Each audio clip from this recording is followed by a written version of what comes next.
Thursday, February 4th. I'm Rim. I'm Scott. And this is Geeknights. Tonight, The Hitchhiker's Guide to the Galaxy, in case you somehow haven't already read it. Hopefully you did read it, because it's the book club book. Let's do this.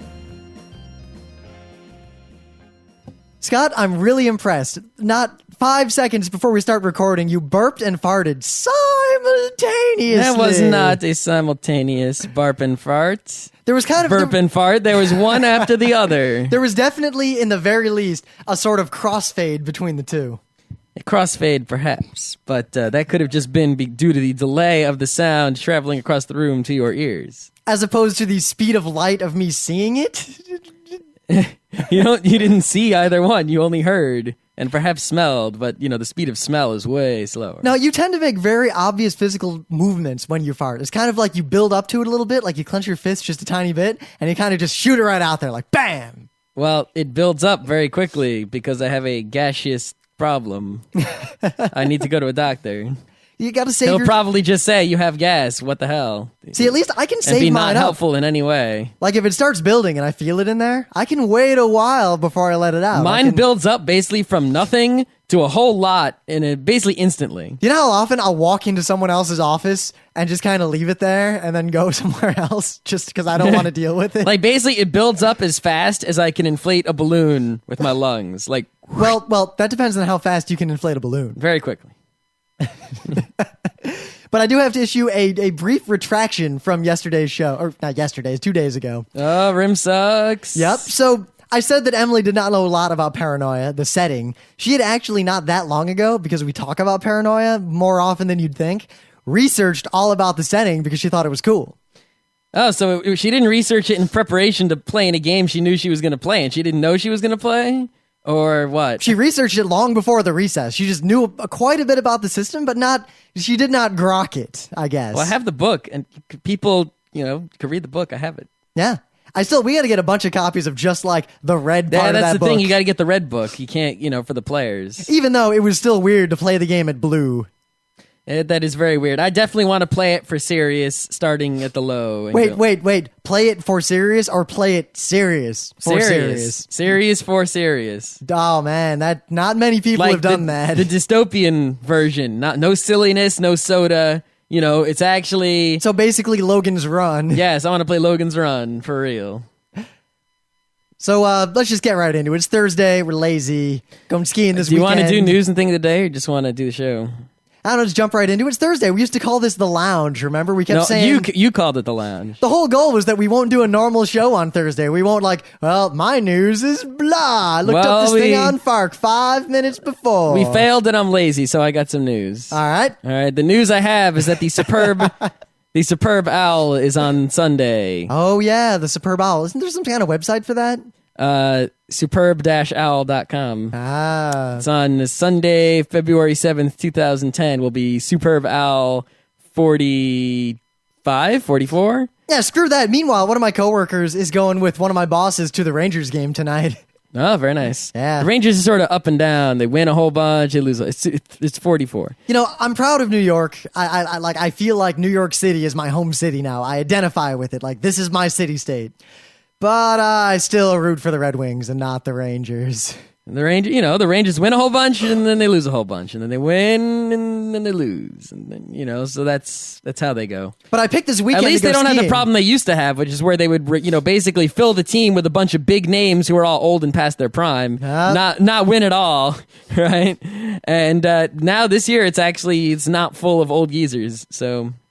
But very tactically, I decided to ski this weekend because I'm hoping... Now, it's tricky because maybe fewer people will go up to ski because they want to go see the superb owl. But maybe the kinds of people who ski are thinking, man, I hate the superb owl. I'm going to go ski while all the idiots are watching the superb owl. I think you might see a lot of skiing on Saturday, and then you might actually see a lot of superb owl watching in the ski lodge on Sunday. Yeah, I'm only skiing Saturday, though, because I don't want to take Monday off work. And you know what? This old man can no longer ski one day, go to work the next day.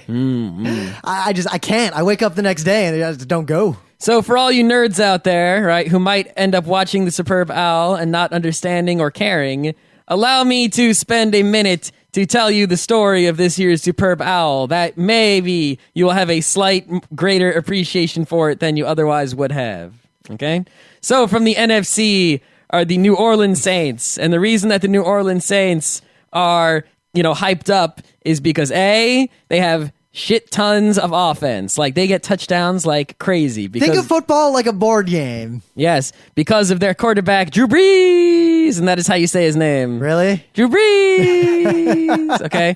So the opponents from the AFC are the Indianapolis Colts, who have Peyton Manning, who is pretty much possibly the greatest ever, brother of the Giants quarterback Eli Manning, who didn't even make the playoffs this year, but he won the Super Bowl in 2007, which is okay.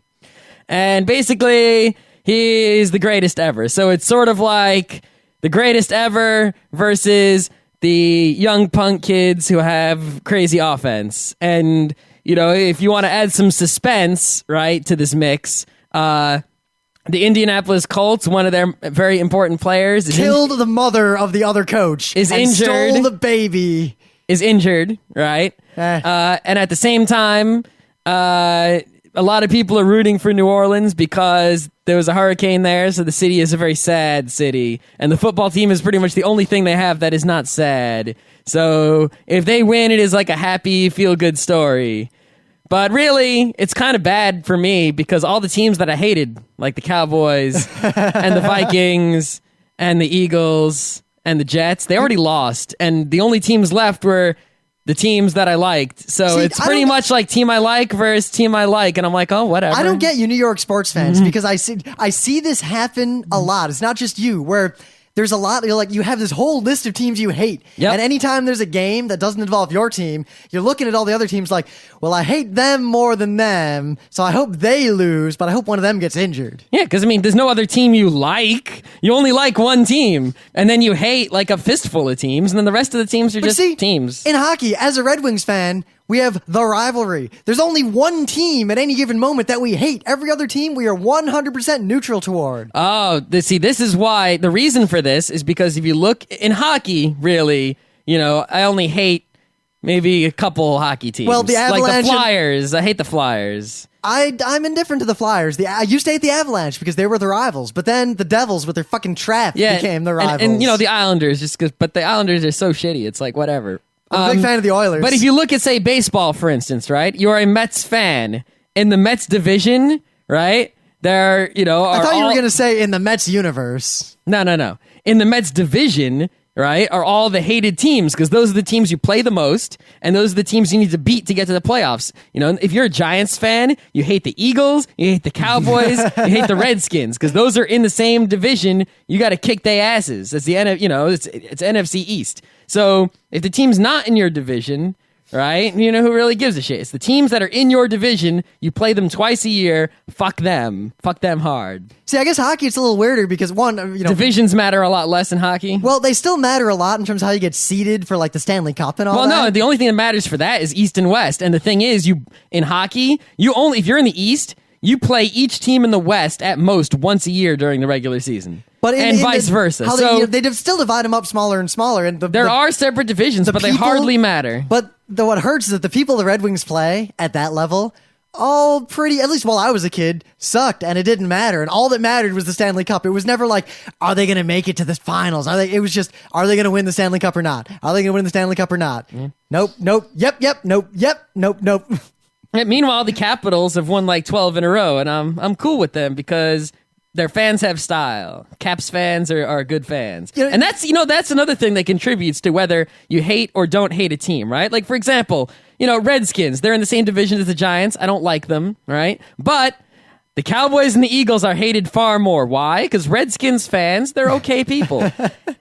Cowboys fans are shitheads from Texas, right? Nothing needs to be said more about that. And Philadelphia sports fans are pretty much the worst human beings on the face of the planet, right? So that's why Phillies, Flyers, Eagles are like the most hated. 1, 2, 3. All the Philadelphia sports fans are like it's like Hitler, Philadelphia sports fans, right behind. See, I only measure how bad the fans are of a team I call it batteries per year. How many batteries do those fans throw at Did you players see on that the video field? of the Eagles fans like literally like drowning these people in snowballs who are not Eagles fans? Yeah, I Like saw, if there's even this isn't like something I'm making up either, or something I'm just saying because I'm a New York guy. If you watch like ESPN or something, all the sports writers will be like, yeah, when my kid goes to like a Philadelphia sports game, I tell him, do not wear your Redskins jersey. Do not wear, because he seriously thinks he's going to get. See, at the same time, I'm pretty sure that the media has contributed to nothing more than a legend of Krauser. That there is a kernel of truth, but there's primarily a gigantic Krauser fucking the Tokyo Tower. Okay, all right. Well, I guess raping more The precisely. very last time I was at Shea Stadium, which is the last time I'll ever be at Shea Stadium because it no longer exists, right? Was the last game that the Mets played against the Philadelphia Phillies at that stadium. All right. And many Phillies fans showed up. And they were all shitheads. They were like the worst people imaginable. They all bought their brooms. They were like, sweep, because they had won the first 2 games of the series. And of course, we won that night, and there was no sweep. I brought a broom to the second set of Stanley Cup stuff when the Red Wings were doing really well when I was in high But I'm school. just saying is that these people were not pleasant people. They were, not... wait, now, Scott. How about the corner crew at RIT? We made the goalie cry. It was a good-natured ribbing, as opposed to He started crying. Well, that's just because he was a pussy. That's not because... All right, the corner crew was good-natured ribbing. It was not malicious. All your fault. It was not malicious, it's all cruel, your fault. drunk, you and let more retarded. rubbers through your thighs than your sister. Yeah, it was not malicious, cruel, drunken, or retarded. It was Scott, intelligent and good-natured. Drunken, and also I point out, as much as I love RIT, we stole half our chants from MIT and just said RIT instead. What's wrong with that? You know what most of our listeners just heard? Sports. The Breen! Sports. His name is Drew Brees, like Brees, like the cool island breeze. Uh-huh. Drew Brees. Okay. So I'm not going to talk about it much, but there's this, it's funny because I just finished R. Scott Bakker's Neuropath, and it's, quick geek bite, it's no Prince of Nothing. You don't say. The Prince of Nothing is... It's the Prince of something. It's the Prince King of something. It's the Prince of, let's just do a bunch of really disturbing Ghost in the Shell kind of stuff and then end on a downer. Oh, so it's Ghost in the Shell, and it's not. It's mind game. You know what it really is? It's Strange Days, except it ends in the exact opposite way from the way Strange Days ended, but otherwise it's almost the same story. All right. But it's funny because I just read this whole book and it really has a really depressing outlook on what humans are and what consciousness is and free will and all that. And then just today, randomly, I click on the top story on like Google News in science, and it's the story on the Telegraph that basically says 80% of what Neuropath says, but it's a science article saying, check out all these scary things we've learned about the brain in the past year. Yeah. And it's basically, wow, Neuropath is... While I'd say like half the book is definitely, all right, we're speculating and sci-fi and whatever, but half the book is pretty much hard science at this point. It's the one thing that just fascinates me more than anything is that when I was a kid in school, like elementary school, right, you would ask like, how does a brain work? And we knew that like the brain was the brain and that was about it. And I'm sure that scientists knew more. I knew about the hippocampus in high school. Yeah, but I it's knew like, a lot about the hippocampus. And you knew the different parts of the brain, different things. But like if you ask people like, how does the brain work? Like basically nobody knows. It was basically this land of mystery. And now if you ask how the brain works or go on the internet, there's any number of books and websites and papers about neuroscience telling you a scary amount of information about how the brain works down to excruciatingly small details. That is very frightening and awesome. And if I could go back in time, I would have been a neuro doctor instead of a computer guy. I'll raise 2 points But then I would have had to get all A's in school, and that would have been unpleasant. I would have played a lot less video games. It's been a while, so I got to slip back into Friday Night Party Line mode a little bit. Uh-oh. I got to bring up the things bring up Admiral Nelson and his brain is so massive. That's why he never got killed in war, even though boats were horrible places. Well, I could go back to Emperor Constantine. And how his brain was so small.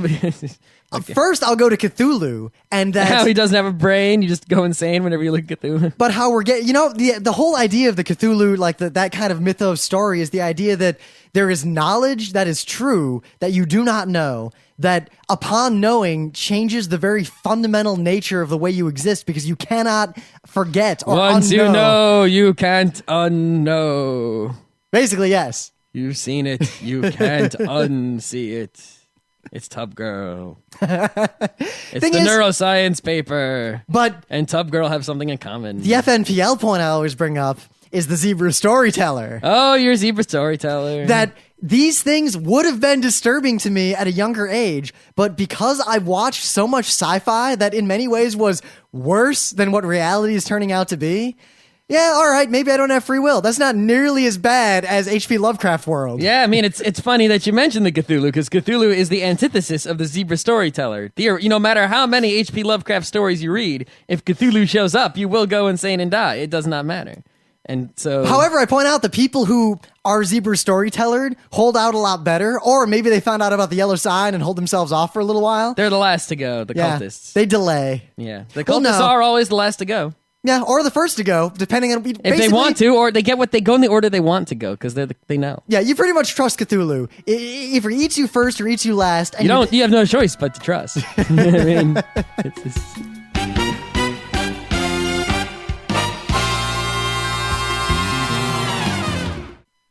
But anyway, things of the day. I feel like I want to cross-pollinate for like the next month or so. I'm never going to use a video game thing on a Tuesday, and I can't really say vice versa because there's no other thing there. But you're always drift. going to use an inappropriate thing today, is what you're saying. Yes, I want, because that's the whole point of our show, to get people exposed to things they wouldn't otherwise be exposed to. It's not a like bad my idea. hammer. It's not a bad idea. So my thing of the day is totally video game, and it's from College Humor, which again, if you guys haven't figured it out, pretty much 99% of our things of the day are just a video from that day on College Humor. I'm avoiding College Humor things of the day. But there have been some really good ones lately that people don't watch. That's true. Every now Go and to then, collegehumor.com/videos. Just watch any video you think is funny every day. Yeah, the instead thing of is- watching whatever crap you're watching on TV. it's sad because even there, the signal to noise ratio is higher than almost any other like funny thing on the internet site. And it's still less than half. Yeah, I watch maybe a third, Yeah. maybe, of College Humor videos. Yep. Of course, you kind of get this gnosis, just this like innate understanding of that one's going to be funny, that one's not going to be funny. And It very says Jake and rarely- Amir on it. Not funny. Jake and Amir is awesome. What's wrong with you? Fail, they suck. I mean, think- they're probably cool guys, but their show sucks. Actually, I hear on good authority from multiple people that, Amir is actually really awesome in person. I'm pretty sure he is awesome. It's And just that- his show sucks. I hear that Jake in person is actually a complete douchebag. That may be true also, but their show sucks. I don't know. I think it's really funny because it. That says nothing about them as people. Just like, there are lots of cool people who make shitty shows, and there are actually lots of uncool people who make good shows. Your personality has nothing to do with the work. Just No, it's I'm the- saying I it's don't the know Michael why- Jackson syndrome. He plays little boys and he makes amazing music and dances. Mike Tyson can beat the shit out of people, but he's a piece of shit himself. You know? said It's- rape play. You Yeah. didn't say rape or play. You said rape play. He does both. Wasn't that the name of that game? Yes. Michael Jackson made that game. So anyway, this is a Mario rap set to a much less. I don't think a lot of people even know this Mario exists anymore. Yeah, the Game Boy, it's really weird because of the way things have turned out with Nintendo's portable stuff. The NES stuff, right? It seems to last forever because people can emulate it. It's the most easily emulated thing, and they got the Virtual Console, right? And the GBA is sticking around because DSs have GBA slots and such and such. But Game Boy and Game Boy Color games have really sort of faded into history, and only people who were around and had those games remember them. And especially if something is an obscure Game Boy game, there were a shit ton of regular non-color Game Boy games. A lot. There was like a Hunt for Red October game. I was about to bring that up. There That was is there possibly was a the most- Star Wars game. Who's played Star Wars to the original Game Boy? I have. That Have Hunt for you? Red October No. is one of the most underrated, underappreciated, and in desperate need of. It was an There was asymmetric. there was a James Bond game for the Game Boy. There was a Bomberman Game Boy game. It was like Indiana Jones Bomberman. Hunt for Red October was an asymmetric, information hidden, multiple screens, 2 Game Boy game. There were lots of old Game Boy games that people just don't remember at all, right? Except for Pokemon. So, punk kids, watch this rep, and that game you're watching is it's on par with Mario 1 in terms of gameplay. Yes, and the best Game Boy game that is lost to history is Wario 2. Play Wario 2. Play Wario 2. Play Wario 2. Okay. So someone was recently discussing, how, oh my gosh, Avatar is the biggest movie ever. It made like 30 million last weekend, and it made like a bajillion. It made double what like brand new movies last weekend were making. Right. So, and they're talking about like, oh, Dark Knight, Spider-Man, these are the biggest movies ever, Titanic, right? And I'm like, but people always talk about the box office gross, how much money it made at the box office. And I'm like, dude, those numbers are not adjusted for, number of tickets sold versus price of ticket, because the 3D tickets cost a lot more. They're not adjusted for inflation. And someone was like, yes, they are. And I was like, oh, really? I didn't know that. So, of course, I go on the internet, and no, they are not. I was 100% right. Here is the real box office numbers on this website that has them adjusted for inflation. So skip Avatar. Avatar is number 21. All right, let's look at the real list. Ready? Of course, Scott, you're going back in the day to when there was only one movie.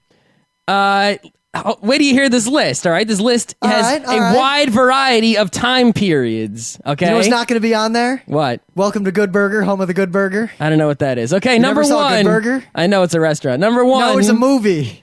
Number one is Gone with the Wind from 1939. All right, you know what? You know what I'm going to say? Adjusted for inflation, $1.5 billion. You know what I got to say? Yeah. That movie sucks ass. All right, number two... Right? Star Wars. Number 3, Sound of Music. E.T. All right. 10 Commandments. Titanic. Jaws.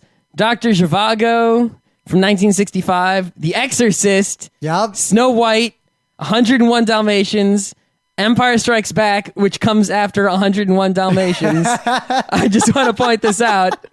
That 101 Dalmatians made, adjusted for inflation, about 13 more million. Now, Scott, you're forgetting something important. Avatar is still making constant money in the box office. Yeah, I know. It might be higher than 21 when all is said and done. It's got to at least make it to Titanic level because people are rewatching this thing. The point is that when you do adjust for inflation, all right, it's like, shut up. Don't tell me a movie is number one gross when it's not really number one when you adjust, right? It doesn't count, okay? So all these people hyping up Dark Knight, Spider-Man, Avatar, okay, as being number one, you are wrong. Shut the fuck up. It's number 21, okay? Call me back when it's really number one. Okay? You're number 10. You're not number one, number 10. Not even number 10. Number 10 is Snow White. Until you beat Snow White, then call me. Okay? Otherwise, you didn't break any records. So seriously, right? have you ever actually seen Gone with the Wind all the way through? I saw about half of it. Wait, time when it was on after The King and I on the Classic Movie Channel. Do you really think you saw half? How far did you get? Because I don't think you realize how fucking long that movie goes on. According to the TV Guide, I was halfway through. Maybe edited for TV? No, I mean, it was, they don't show commercials on the Classic Movie Channel. When I was in high school, we had a party. We had 10 people over a whole weekend. Everyone could bring one movie, and the rule was everybody had to watch it no matter what it was.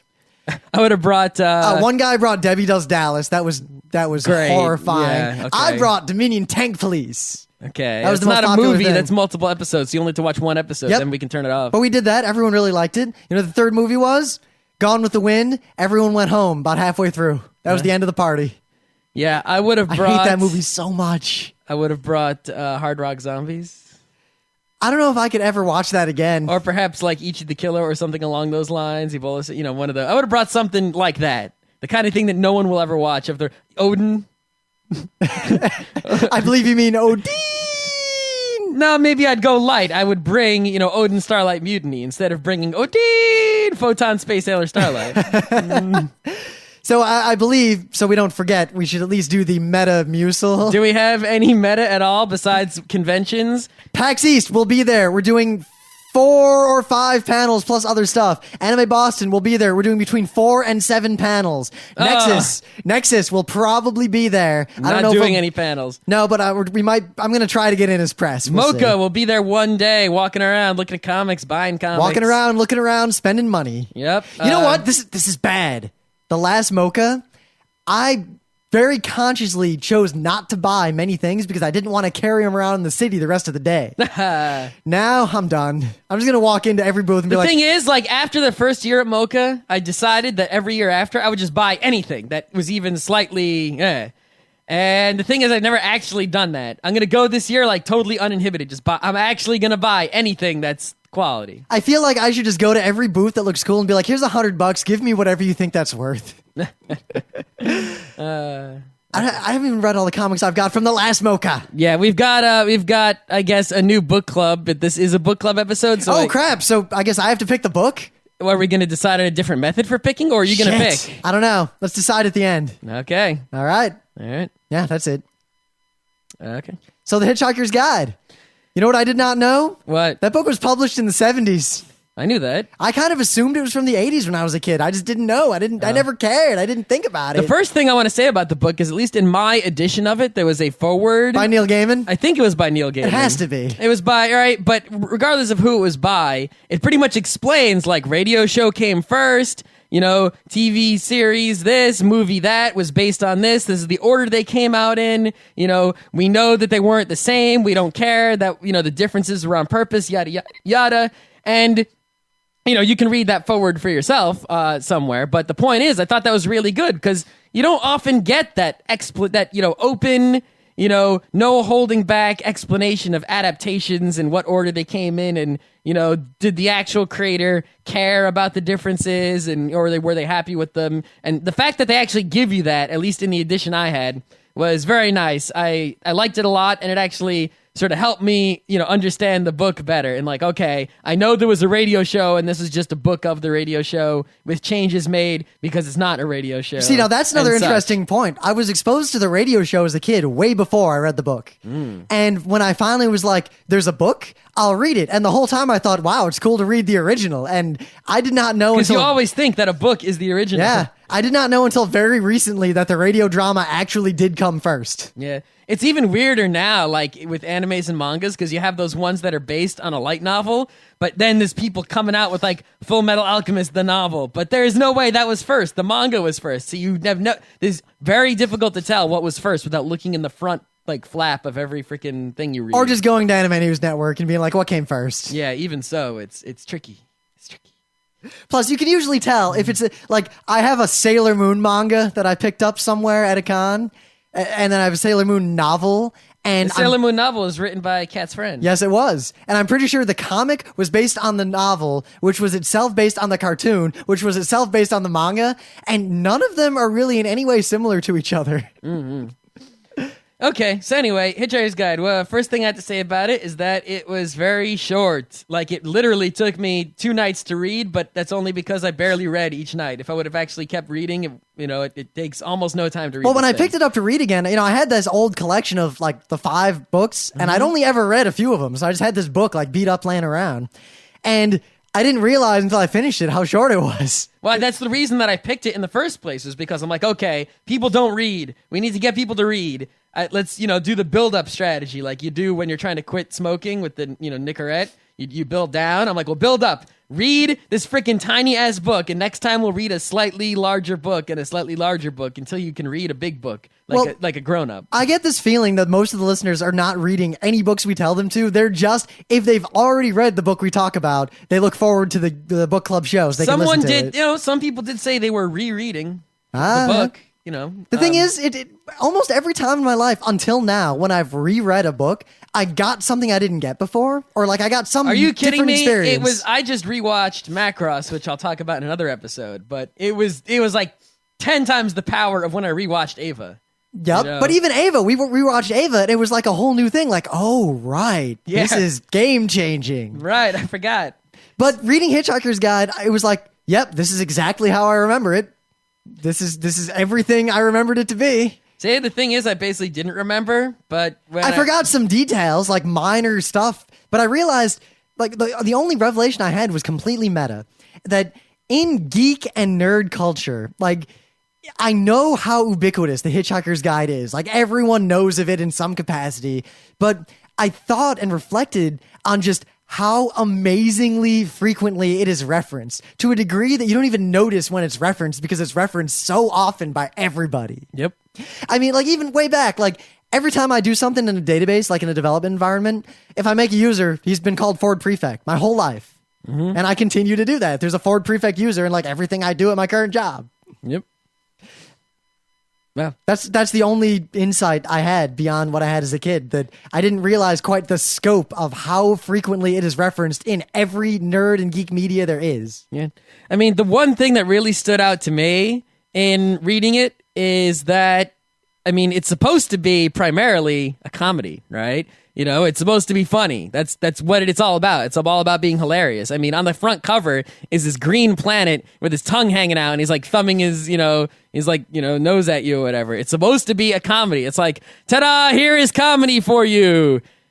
But it's not funny. Like, I didn't laugh Really? at all. I laughed out loud even rereading it. Oh, really? I Yeah. don't think, like, it's completely not funny to me. It's just, I mean, any funny bits it has are just sort of like obvious sort of, zaniness. And it is See, not, here's not I think, where we cleverly break. Monty Python humorous in any way. See, they are, I think. I don't And think so. Part of it is that it comes from the radio show. And if you listen to the radio show, when I read it, I kind of always hear it, like all the dialogue in the same kind of cadence that the radio show had, where the timing of there were two levels of the comedy. One is the timing of the dialogue, like listening to the dialogue at a spoken pace in your mind while you're reading it is half the humor of the book. Not what's being said, but like the timing of who says what when and how people react to things. And notice how people always kind of react to things by meeping or squelching or the way the straight man in a Monty Python skit reacts when everybody around him spontaneously dies. Like, Yeah. Yeah. and the second half it's kind of like, I think Dave Barry wrote it, Big Trouble, which is a more recent book. I read it a long time ago, but I was reminded of it a lot again because it's the same kind of, all the humor, aside from the timing humor, is the meta. It's like in the dialogue and the phrasing and the writing itself is the humor. Like the reading of it, the humor is there. The humor is not so much in the plot or the story. It's in the meta of like the reading of it and the way it's written and the phrasing. And it's in the humor of listening to the dialogue in your head. The story itself isn't funny. Just reading the book, I didn't laugh at all. Not once. And, I mean, there were things that I could see that were supposed to be funny, like, oh, he has a funny name, or, oh, that's so outlandish, it should be humorous. But it was not humorous. I was not lolling at I don't know. all. I don't think you picture it enough in your head. If you listen to the radio drama again, I'll bet you'd laugh out loud. It's possible. I'm just saying, reading the book. I've got it laying around somewhere. I'm sure it's everywhere on the internet. So Yeah. if I want it, I got it. But I'm just saying, reading the book, not funny. I was not The hilarity. only not funny thing at all that comes up is, again, 100% meta. I have this problem where all the quotable lines from the entire novel, and probably from the entire series, I'm so used to really boring nerds quoting them at me and pretending that is social currency that every time I read, like every third or fourth paragraph, like the line about the Pangalactic Gargle Blaster or the Vogons, anything, it's just, I picture the boring nerd who's quoting it at me to prove that he's read the same thing that I've read. I think that is true to some extent, right? For example, there's all the typical cliche things from this book, 42s, the answer, life, universe, and everything, and all that stuff, right? And the thing is, you read it,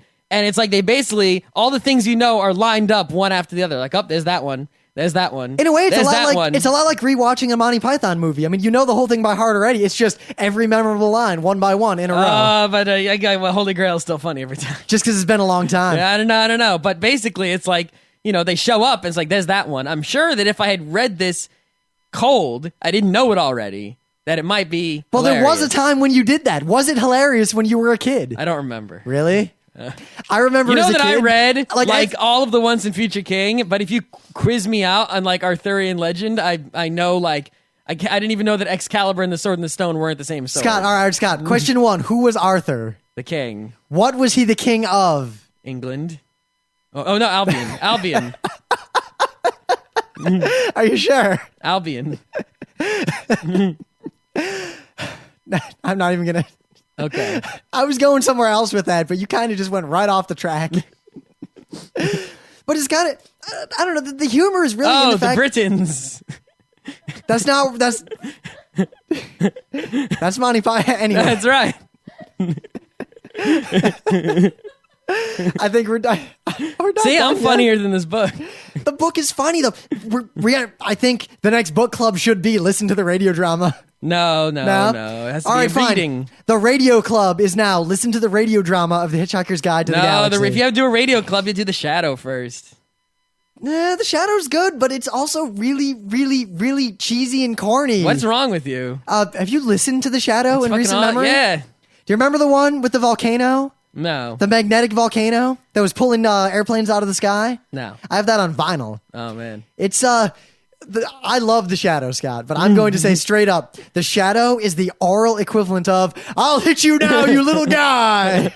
Don't But that hit works. me. But that actually works in a radio drama. No, it doesn't. Yeah, it does. Because you hear like, "Oh Because no," you're not also looking at a picture of him hitting the little guy. with a line pointing at an arrow that says he is hitting the little guy. That's right. And then it cuts to Professor, I guess Xavier, saying, "Oh no, he's hitting the little guy." That means that I'm using my psychic powers to determine. Oh my God, he's hitting the little guy. But then Magneto says, "Yes, the little guy has been hit." "Ow, Zowie." Okay. But it's like, listen to The Shadow. Like, it's, "Oh no, I am stuck to the wall of the volcano because everything is magnetic. I know, I'll take my belt off and then I'll be able to get away." "No," says The Shadow. "If you take your belt off and blah, blah, blah, then you electrify yourself." "No, I will be fine." Ka-clank, ka-clank, ka-clank. Bzzz. Are you looking at a script of The Shadow on the No, internet? I just listened to this one like a million times as a kid. "Oh no, he has been electrified and he is now dead." That is what it's like to listen to The Shadow. Cool sound effects, though. Yeah. Okay, so Hitchhiker's Guide, regardless of its lack or presence of comedy, I still say it's hilarious. It's blunted for a lot of people by the fact that nerds quoted at them all the time. I actually think that the sci-fi part of it is actually like slightly interesting and above average. Like, you know, this whole idea that there was a planet of people who made planets and doing this experiment. Yes, by the way, spoilers, you know, it's the book Oh club. God, we spoiled the incredibly tiny first book in a multiple series of books that you were supposed to read. Oh no. Yeah. A book that everyone already read when they were However, a little kid that's been around for 30, 40 years. If you somehow haven't read it, stop listening because I'm about to spoil the fact that the mice just fucking make up the answer in the end, and that's hilarious. Yeah, right? You know, but That is the Earth is the computer is one of those things that in a sci-fi, like dead serious movie would be obvious from the start. And when it happened, you'd be like, "Oh, really?" Right. But in this, because it bills itself as a comedy, I think the sci-fi aspects kind of slip under the radar and as a result almost have more impact. I think another reason that it has more impact, right, is that, you know, in a sci-fi movie, like, you know, they'd be like, you know, at the beginning, they'd be like, "Ooh, what is it?" And then at the end, they'd be like, "It was this." Whereas in The Hitchhiker's Guide, it's like, you're just on this adventure. And then at the end, they're like, "What was it? It was this." Just at the end. They don't go, "What was it?" at the beginning. So you're not even looking for this mystery. So it doesn't come out as obvious and cliched because they just throw it at you at the end. And they can throw it at you at the end because they're not presenting themselves as serious. If they're presenting it as serious, you couldn't get away with that. It would just be a Deus Ex Machina, fuck you, throwing me complete softball at a left field at the end. But when you're presenting yourself as hilarious comedy, you can just do whatever you want at any on time, completely spontaneous, zany randomness. So the result is you can throw in spontaneous, random, zany, serious sci-fi at a left field, and it totally works. Actually, when I think about it, The Heart of Gold, reading it again, as soon as it's weird how I remembered the whole book, but I didn't remember a lot, like the ship, Heart of Gold. Hyperion. It reminded me of the ship they used in Hyperion for some reason. And I kept thinking about Hyperion the whole time I read it as a result. I didn't think about Hyperion at all. But maybe that's just because you went full Hyperion in that thread in the forum, and ever since then I've been thinking about Hyperion every day. Actually, strangely, I imagine the ship looking like the really silvery looking ship the princess has in episode 1 and 2. I don't know why I thought that way, but whatever. Nah. Yeah. I will say I really like Zaphod to this day is one of my favorite characters. He is definitely an awesome dude. Because he has the perfect blend of awesome and Captain Tyler and doesn't give a shit, but also does give a shit, but tries to pretend he doesn't. And is also not a moron. What was the line? It's one of the lines that no one ever quotes, but it spoke to me maybe because I just watched Tyler, but something along the lines of most of his success was probably due to the fact that he never quite understood the ramifications of what he had just done. Yeah. I dig that sort of thing. That is one thing that makes the book incredibly tolerable is the fact that, you know, there's no like retards in it. And that's the one thing that bothers me about a lot of books is when you have a character who is just fucking stupid. Like there are things they could do that they don't do. Wait, Kaji, you gave him the thing. Yeah. Yeah, well, so you gave him the thing. You gave him the thing. Yeah, there are not like gigantic, despite being zany, there aren't really plot holes or, such. It's like characters are doing what they can do. They're not doing things that are stupid. They're doing the best they can with what they've got available most of the time, considering the circumstances and what they know and such and such. And, having a Hitchhiker's Guide that tells you all sorts of stuff prevents you from being a moron in a lot of ways, as long as you remember to use it. Too bad. I have a hard time believing that, looking at how much of the real world doesn't know how to use Google. I don't have a lot of confidence that the real world would be smarter if everyone had Hitchhiker's Guide. We already do! Urban Dictionary plus Wikipedia plus WikiHow, you got it. I've got it. My pre is basically the Hitchhiker's Guide. Yeah, and yet people are still morons and they don't use it. Well, because it gives you information. You see, but you do not witness. Yeah, exactly. There's not a lot to say about the Hitchhiker's Guide other than it's important. Yeah, we picked a book that I thought would be, this is going to be such a great book club book. But it's like, well, sure, it was great for getting people to read. Is it great for at least talking about? Like movies you should see. Whenever they talked about a movie that they loved that was a comedy like Ferris Bueller or something, they descend into a quote fest. But it's weird. I avoid quoting the Hitchhiker's Guide to the Galaxy wherever possible because quoting it in public is often associated with the boring nerd who doesn't have anything more recent to quote. Yeah. I think the other thing is that it's one of those things where, it's good. It's not like, oh my God, this is the most amazing thing ever. Well, it definitely had to have been game changing when it came out because absolutely. Look at the impact. Absolutely. Look at the ripples. Yes. But I think part of it was, right thing, right time, right delivery, right situation. It wasn't all, the quality is not, A+. Well, you know what's interesting? If you judge it based on the if its innate qualities alone, it is like, B+. What's really interesting is if you that also take into account the time it came out, the scenario and all these other things, then that's what raises it to that next level. What's interesting is I just read the foreword from, Burt Breed, the guy who did Bloom County and all that. Yep. He wrote the foreword to the re-released anthology. Mm-hmm. And he basically admits straight up that it wasn't the greatest comic. And the reason it was so popular and successful was that it was just before there was an internet, really. And it was different at the time, just enough to break all these boundaries and be remembered. But there was no internet where everything was equally breaking boundaries and it would have just been one of a million.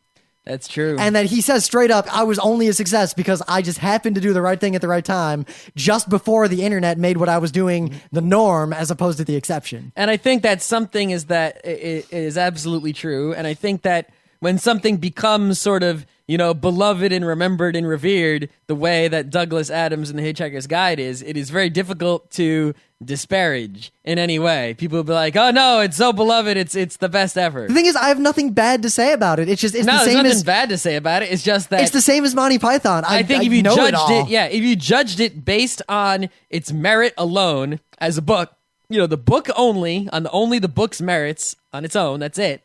Independently of anything else. Well, you can't do that if you have to also take into consideration when it was and what else existed at the time to consume. But I'm saying, look, if you're, we're talking about the present day. We're not traveling back in time here. Oh, yeah. If someone's going to the bookstore to buy a book, right? And there's which book will be enjoyable? I'll be like, well, this Hitchhiker's Guide book, you might think it's funny and it's a quick read and it's kind of quirky, but you'll probably be far more entertained by these other books over here. Well, that's just that. It's the whole, right time, right place. Bloom County, if it appeared today as a webcomic, no one would give a shit. It'd be an okay-ish webcomic. Yeah, but it would be a speck among millions. It wouldn't be like the memorable thing that has these repeated reprints of anthologies and it's considered an important part of 80s culture. Yeah, even Penny Arcade, I don't think they've reprinted any of the volumes. Yeah, of course, Penny Arcade's the kind of thing where everyone who cares bought it.